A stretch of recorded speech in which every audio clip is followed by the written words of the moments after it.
Hello everyone, welcome back to my channel concepts of civil engineering. मेरा नाम है अनामिका गुप्ता।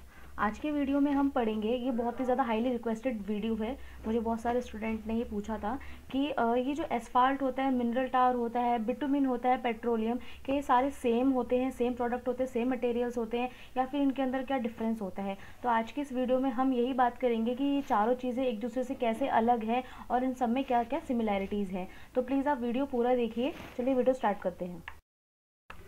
तो एस्फाल्ट, टार और पेट्रोलियम, ये सारे चीज़ों को समझने से पहले कि चारों में क्या सिमिलैरिटीज़ हैं और क्या क्या डिफरेंस है, हमें बिटुमिन के बारे में जानना ज़रूरी है। क्योंकि ये जो तीनों प्रोडक्ट हैं, इनके अंदर बिटुमिन थोड़े थोड़े अमाउंट में होता है, यानी कि इनका जो एक प्राइम मटेरियल होता है वो बिटुमिन ही होता है। बिटुमिन से ही मिलकर ये सारे प्रोडक्ट्स बने होते हैं। तो देखिए बिटुमिन क्या होता है। तो बिटुमिन एक मिक्सचर होता है बहुत सारे हाइड्रोकार्बन्स का, जो हमें कैसे मिलता है। देखिए जब हम डिस्टिलेशन करते हैं पेट्रोलियम का, ठीक है, यानी कि जैसे क्रूड ऑयल होता है, तो क्रूड ऑयल क्या होता है, इनिशियली बहुत ही ज़्यादा लिक्विड स्टेट में होता है, ठीक है। तो जैसे उसका डिस्टिलेशन होता है वो धीरे धीरे करके एक डेंस कंडीशन में आ जाता है, यानी कि ज़्यादा विस्कस होता चला जाता है, ठीक है। एंड ये जो प्रोडक्ट है, यानी कि ये जो विस्कसनेस है, तो ये कैसे हुई है, क्योंकि इसके अंदर बहुत सारे हाइड्रोकार्बन्स का एक मिक्सचर है, जिसकी वजह से इवेंचुअली एक ऐसा विस्कस मिक्सचर हमें मिला है, ठीक है। इसे हम क्या बोलते हैं, बिटुमिन बोलते हैं। और सिंपल लैंग्वेज में बोलें तो ये हमें पेट्रोलियम के डिस्टिलेशन से मिलता है, ठीक है।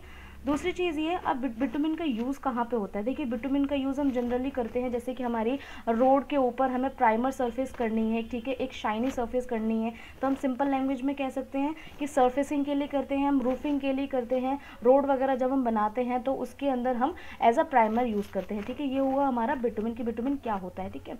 अब देख लेते हैं ये एस्फाल्ट, टार और पेट्रोलियम, इन तीनों में क्या यूज़ है बिटुमिन का और ये कैसे एक दूसरे से सिमिलर हैं।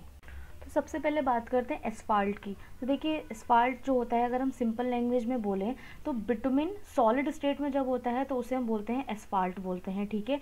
एंड बिटुमिन का यूज़ एस्फाल्ट के अंदर 85% तक किया जाता है। ये पहली इंपॉर्टेंट चीज़ ये। दूसरी चीज़, हम एस्फाल्ट का यूज़ कहाँ करते हैं, हम एस्फाल्ट का यूज़ करते हैं जब हम रोड्स बनाते हैं, रनवेज़ बनाते हैं, पेवमेंट्स बनाते हैं, फुटपाथ्स वगैरह बनाते हैं, या फिर कोई हम पार्किंग लॉट्स बनाते हैं, वहाँ पे हम एस्फाल्ट का यूज़ करते हैं, ठीक है। अब एस्फाल्ट क्या होता है, एस्फाल्ट एक मिक्सचर होता है जिसके अंदर एग्रीगेट्स होते हैं, बाइंडर्स होते हैं, फिलर होते हैं, जो कि हम किसके लिए यूज़ करते हैं, कंस्ट्रक्शन के लिए, या फिर हमें रोड वगैरह का मेंटेनेंस करना होता है उसमें करते हैं, ठीक है। अब यहाँ पे एक टर्म आई है बाइंडर। तो एस्फाल्ट के अंदर बाइंडर का वर्क कौन करता है, बिटुमिन, ठीक है। एस्फाल्ट के अंदर बाइंडर का वर्क करता है बिटुमिन, जो कि 85% तक यूज़ किया जाता है, ठीक है। दूसरी चीज़ ये, aggregate used for asphalt mixture could be crushed rock, sand, gravel और स्लैग्स। अब हम जो एग्रीगेट्स यूज़ कर रहे हैं एस्फाल्ट के अंदर, तो वो किसी भी फॉर्म में हो सकते हैं, जैसे कि क्रश्ड रॉक हो सकते हैं, जैसे हमारे जो रॉक्स होते हैं उनके जब हम उनको मशीन में हम छोटे छोटे उनके छोटे छोटे पीस कर सकते हैं, सैंड हो सकती है, वो ग्रेवल्स हो सकते हैं, या फिर स्लैग्स पीसेस हो सकते हैं, ठीक है। तो जनरली सिंपल लैंग्वेज में बोलें तो ये एस्फाल्ट और बिटुमिन, यानी एस्फाल्ट के अंदर बिटुमिन क्या काम कर रहा है, एज अ बाइंडर वर्क कर रहा है, ठीक है। अब देख लेते हैं पेट्रोलियम टार क्या होता है।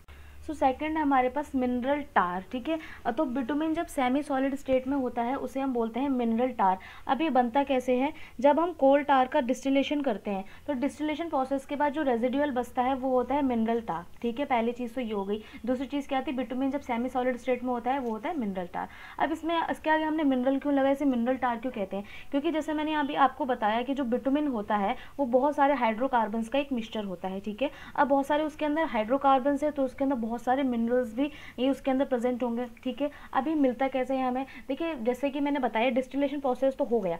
दूसरी चीज़ ये, हमें ये बहुत सारे नेचुरल प्रोडक्ट से भी मिलता है, जैसे कि कोल हुआ, वुड हुआ, कोल मैंने आपको बता दिया, वुड हुआ, पेट्रोलियम हुआ, और पीट। पीट क्या है यहाँ पे, पीट एक तरीके से टाइप है, जैसे कोयले के आपने पढ़े होंगे कि पीट होता है, एक लिग्नाइट होता है, बिटुमिनस होता है, एंथ्रासाइट होता है, ये चारों टाइप्स होते हैं जो अलग अलग कैटेगरीज में डिवाइड होते हैं, ठीक है। जब इन सब का जलाया जाता है, यानी कि जब जलाने के बाद इनका जो बाय प्रोडक्ट बचता है उन सब से ही हमें क्या मिलते हैं, मिनरल टार मिलते हैं, ठीक है। पहली चीज़ ये हो गई। दूसरी चीज़ ये कि ये जो मिनरल प्रोडक्ट्स होते हैं, ठीक है, मिनरल टार ऐसा ही जब ये बहुत ही ज़्यादा सॉलिड स्टेट में होते हैं तो ये स्टोन बन जाते हैं। तो ये जो मिनरल स्टोन्स जो होते हैं इनका यूज़ हम बहुत सारे मेडिसिन में भी किया जाता है, ठीक है। ओके, सो लास्ट है हमारा पेट्रोलियम। अब पेट्रोलियम क्या होता है, तो बिटुमिन जब फ्लूइड स्टेट में होता है तब वो होता है पेट्रोलियम। ठीक है, अब ये पेट्रोलियम को हम क्रूड ऑयल भी बोलते हैं या फिर फॉसिल फ्यूल भी बोलते हैं। ये बहुत ही ज़्यादा इंपॉर्टेंट टर्म है क्योंकि एग्जाम में कई बार ये क्वेश्चन पूछ लेते हैं कि जो पेट्रोलियम होता है उसे हम क्रूड ऑयल भी बोलते हैं और फॉसिल फ्यूल भी बोलते हैं। ठीक है, अब ये बनता कैसे है, देखिए जैसे ये पेट्रोलियम होता है वो बहुत सारे जो मरीन ऑर्गेनिजम्स होते हैं, यानी कि जैसे पानी के अंदर हमें बहुत सारे ऐसे पेड़ पौधे होते हैं, एल्गाइज होते हैं, ऐसे प्लांट्स होते हैं, बैक्टीरियाज होते हैं, ऐसे एंशियंट ये जो मरीन ऑर्गेनिजम्स होते हैं उनका रेजिडुअल होता है, उससे हमें क्या मिलता है, पेट्रोल मिलता है, या फिर हम बोल सकते हैं पेट्रोलियम प्रोडक्ट्स मिलते हैं। अब ये जो पेट्रोलियम प्रोडक्ट्स होते हैं जिसके अंदर आपने सुना होगा पेट्रोलियम जेली होती हैं, एंड ये अलग अलग कलर में होता है, ब्लैक कलर में होता है, येलोइश कलर में होता है, जिसके अंदर डीजल, पेट्रोल, ये सारे आपके ऑयल्स वगैरह आते हैं। ठीक है, तो ये जो पेट्रोलियम का जो कैटेगरी है इसके अंदर बहुत सारे अलग अलग फ्लूइड्स डिस्क्राइब्ड हैं, वो हम कभी आगे वाले वीडियो में पढ़ेंगे। ठीक है, तो पेट्रोलियम का आपको समझ में आ गया होगा यहाँ पे कि ये जनरल कहाँ से मिलेंगे हमें, ये हमें ग्राउंड सरफेस से मिलते हैं, यानी कि जो जियोलॉजिकल फॉर्मेशन होता है इनका।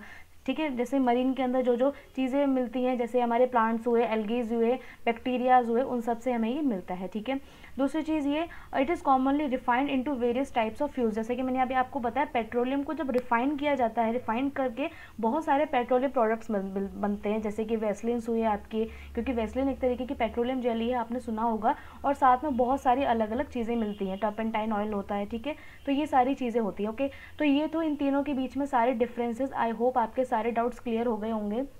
अगर वीडियो अच्छा लगे तो प्लीज़ इसे लाइक कीजिए, यूज़फुल लगे तो इसे अपने फ्रेंड्स के साथ शेयर कीजिए, और अगर कोई क्वेरी हो तो आप मुझे कमेंट सेक्शन में लिख के पूछ सकते हैं, मैं उसका रिप्लाई ज़रूर करूँगी। तो मैं मिलूँगी आपसे अपने अगले वीडियो में। Till then take care, thanks for watching.